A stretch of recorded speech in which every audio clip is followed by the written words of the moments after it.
Eh bien bonjour à tous, j'espère que vous allez bien. Donc comme vous l'avez vu dans le titre, on se retrouve aujourd'hui pour une vidéo où on va parler de Fedora 36, qui du coup est sorti il y a quelques temps. J'arrive un petit peu après la guerre comme d'habitude. Comme j'ai dit dans les vidéos précédentes, je suis un petit peu dans une phase de test d'un peu ce qui se fait actuellement. Et du coup j'ai décidé de tester Fedora parce que j'avais donné il y a fort longtemps sa chance à cette distribution.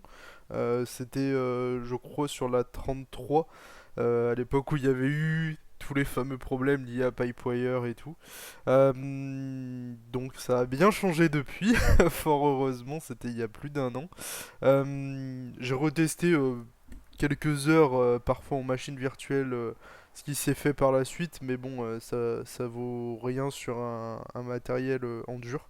Euh, c'est un petit peu la politique que j'essaie de faire maintenant, c'est vraiment si je teste un truc, c'est en dur. Comme ça, il n'y a pas de surprise par rapport à la virtualisation des consommations qui vont être différentes ou des choses comme ça. Donc là, effectivement, je crois que ça fait un peu plus d'un mois que la Fedora 36 est sortie. À savoir que je suis extrêmement satisfait de cette distribution. C'est rare que je le dise pour le coup, mais regardez-moi ce fond d'écran quand même. Je suis extrêmement fan des fonds d'écran un petit peu abstraits comme ça, mais celui-là est vraiment vraiment sympathique pour le coup. Je suis très très content. Du coup, ça embarque GNOME 42. Je vous invite à voir ma vidéo d'Ubuntu 22.04, du coup, où j'avais commencé à en parler. Mais là, on va essayer de faire un tour un petit peu plus complet. Donc, à savoir qu'on est sur Wayland avec Pipewire, du coup, et que j'ai mis à jour il y a quelques minutes la distribution.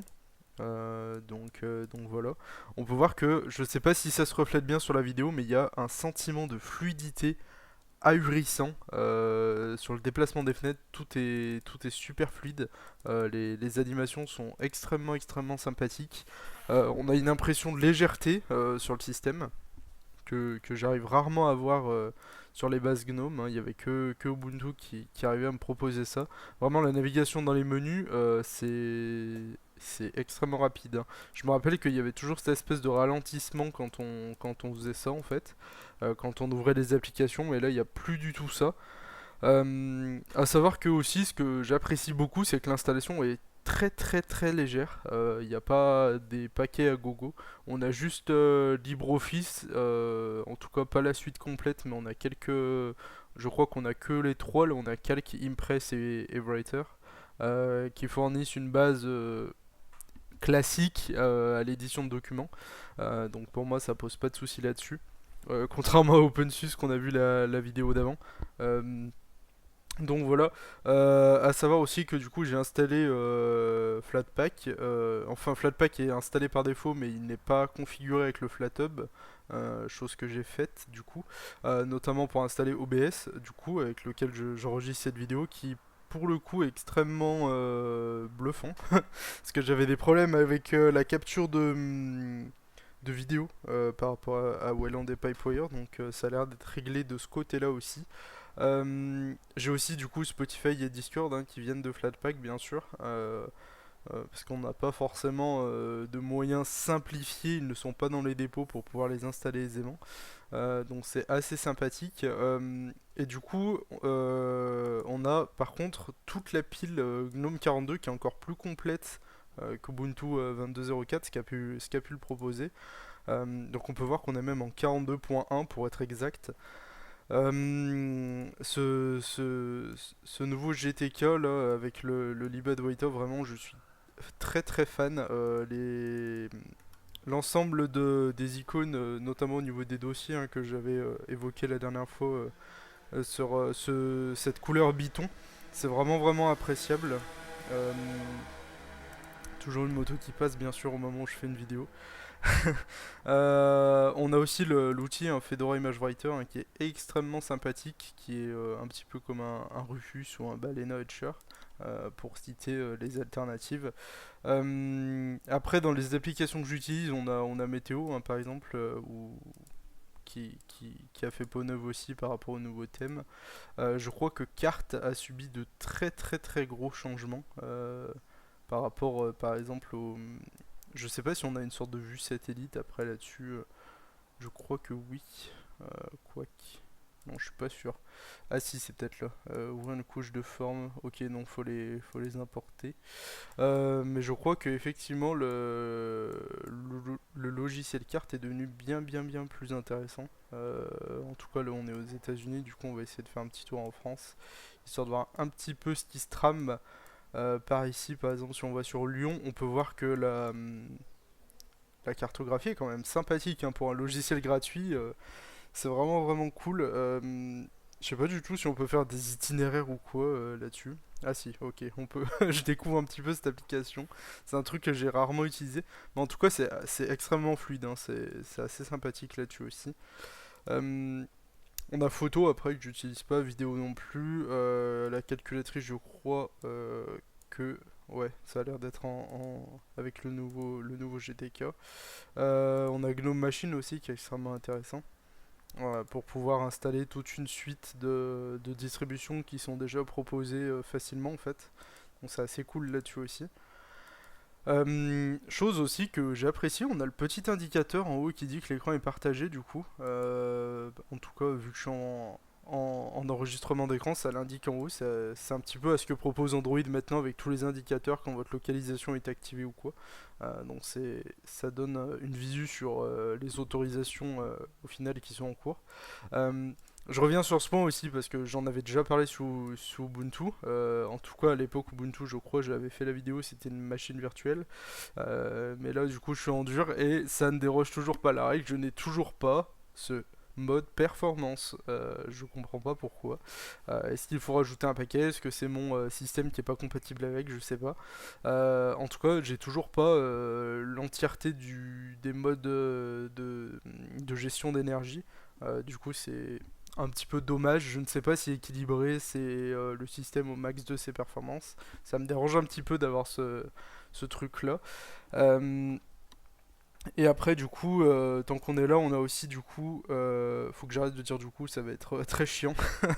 J'ai remarqué sur les vidéos, c'est un mot que j'utilise beaucoup trop.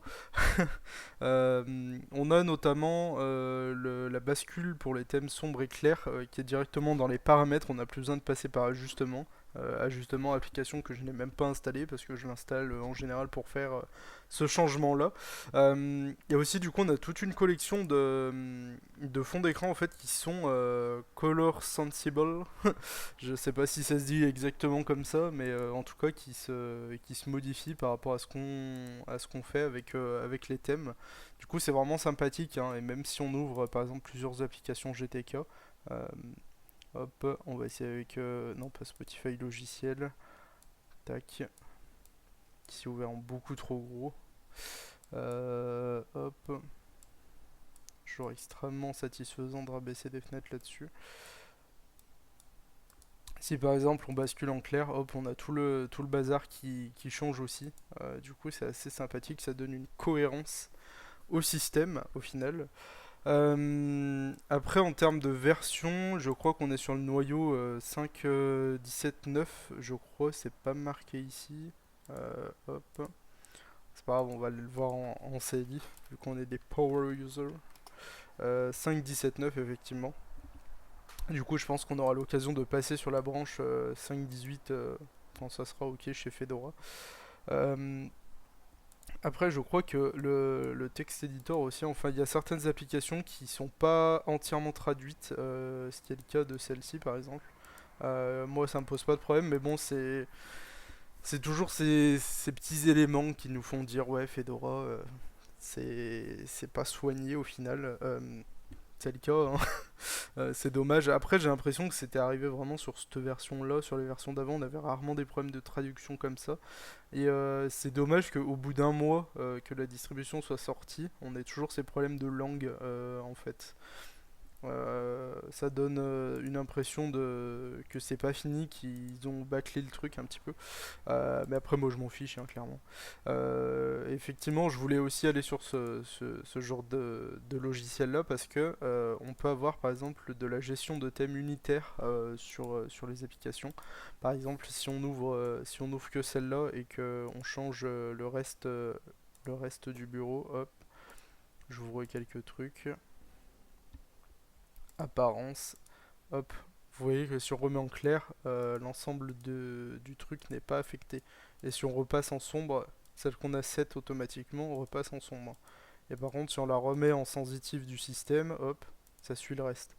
Par contre, je ne sais pas pourquoi Terminal ne bascule toujours pas, peut-être parce que visiblement Terminal n'est pas en version 42, ça doit être ça. Ouais, elle est même en version 3.44, ok.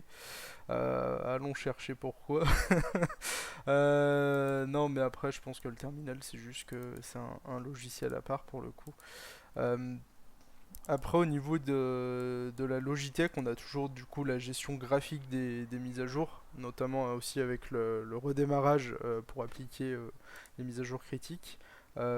Par défaut, du coup, vous n'avez pas Flatpak, il faudra aller chercher le point FlatHub, enfin le point repo, je crois, c'est un fichier repo, euh, pour, euh, pour pouvoir avoir accès à tout ce qui est Discord, Spotify, tout ça.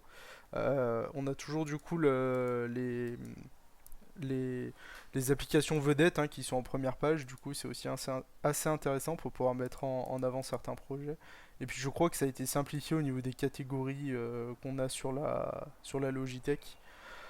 Euh, Avec du coup tout ce qui est jeu par exemple avec Citra, tout ce qui est émulateur. On a aussi du coup sûrement tout ce qui est production. Je sais pas pourquoi c'est un petit peu lent comme ça. D'habitude c'est c'est plus rapide. Ouais, on a tout ce qui est production du coup avec tout ce qui est musique, vidéo. Donc c'est assez intéressant au final ce logiciel. Je suis vraiment pas fan de la gestion graphique, mais en tout cas ça, enfin Gnome logiciel, c'est un truc que j'apprécie assez bien. Par contre, ça me saoule vraiment ce thème blanc avec ce fond d'écran là. Ah, j'ai pas mis le bon. Voilà, comme ça on est mieux. Euh, et du coup aussi, qu'est-ce que je voulais vous montrer d'autre.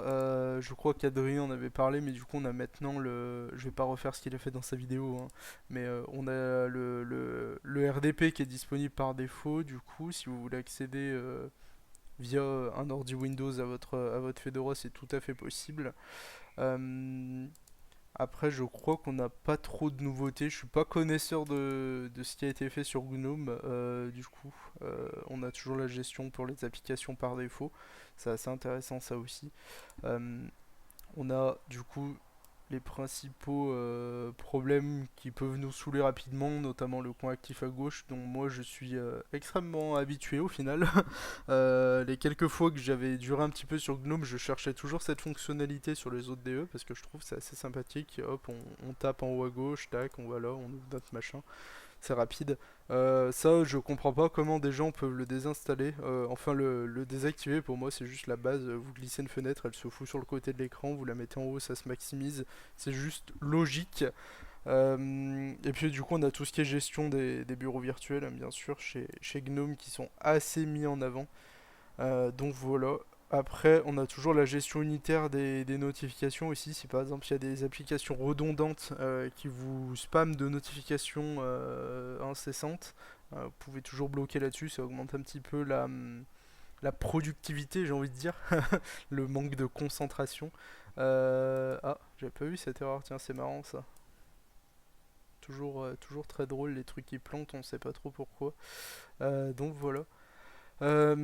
Après, c'est moi où cette application était en blanc. Ça ne respecte pas le thème, à mon avis, il manque de la cohérence là-dedans. Non, c'est juste pour troller, bien sûr. Je pense que tout n'est pas thème sensitive, comme la vidéo d'OpenSUSE au final, même Fedora, il y a quelques soucis là-dessus. Mais bon, ça reste une très très bonne distribution. Je suis bien plus satisfait de Fedora que ce que propose OpenSUSE, par exemple sur GNOME.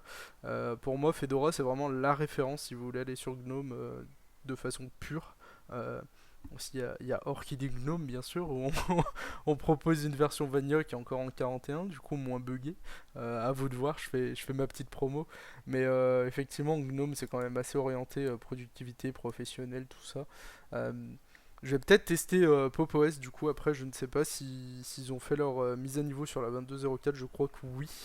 Du coup j'aimerais bien voir ce que ça donne, notamment avec leur environnement de bureau cosmique, et du coup qui est une variante de GNOME au final, un peu plus optimisée avec leur extension à eux qui est directement intégrée. Du coup on pourra voir ça par la suite. Ça sera peut-être une vidéo qui sortira demain parce que là je vais en sortir deux aujourd'hui, ça va faire beaucoup.